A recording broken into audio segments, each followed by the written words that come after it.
أعوذ بالله من الشيطان الرجيم بسم الله الرحمن الرحیم۔ شروع اللہ کے نام سے جو سب پر مہربان ہے، بہت مہربان ہے۔ وبشر الذين آمنوا وعملوا الصالحات أن لهم جنات تجري من تحتها الأنهار كلما رزقوا منها من ثمرة رزقا۔ اور جو لوگ ایمان لائے ہیں اور انہوں نے نیک عمل کیے ہیں، ان کو خوشخبری دے دو کہ ان کے لیے ایسے باغات تیار ہیں جن کے نیچے نہریں بہتی ہوں گی۔ جب کبھی ان کو ان باغات میں سے کوئی پھل رزق کے طور پر دیا جائے گا، هذا الذي رزقنا من قبل وأتوا به متشابها ولهم فيها أزواج مطهرة وهم فيها خالدون۔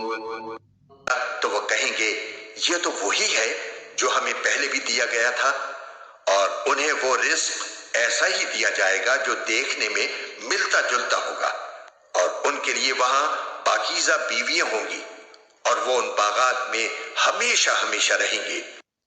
إن الله لا يستحيي أن يضرب مثلا ما بعوضة فما فوقها فأما الذين آمنوا فيعلمون أنه الحق من ربهم بے شک اللہ اس بات سے نہیں شرماتا کہ وہ کسی بات کو واضح کرنے کے لیے کوئی بھی مثال دے، چاہے وہ مچھر جیسی معمولی چیز کی ہو یا کسی ایسی چیز کی جو مچھر سے بھی زیادہ معمولی ہو۔ اب جو لوگ مومن ہیں وہ خوب جانتے ہیں کہ یہ مثال ایک حق بات ہے جو ان کے پروردگار کی طرف سے آئی ہے۔ وَأَمَّا الَّذِينَ كَفَرُوا فَيَقُولُونَ مَاذَا أَرَادَ اللَّهُ بِهَذَا مَثَلًا يُضِلُّ بِهِ كَثِيرًا وَيَهْدِي بِهِ كَثِيرًا وَمَا يُضِلُّ بِهِ إِلَّا الْفَاسِقِينَ۔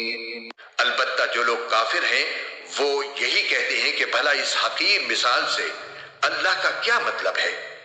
اس طرح اللہ اس مثال سے بہت سے لوگوں کو گمراہی میں مبتلا کرتا ہے اور بہت سوں کو ہدایت دیتا ہے، مگر وہ گمراہ انہی کو کرتا ہے جو نافرمان ہیں۔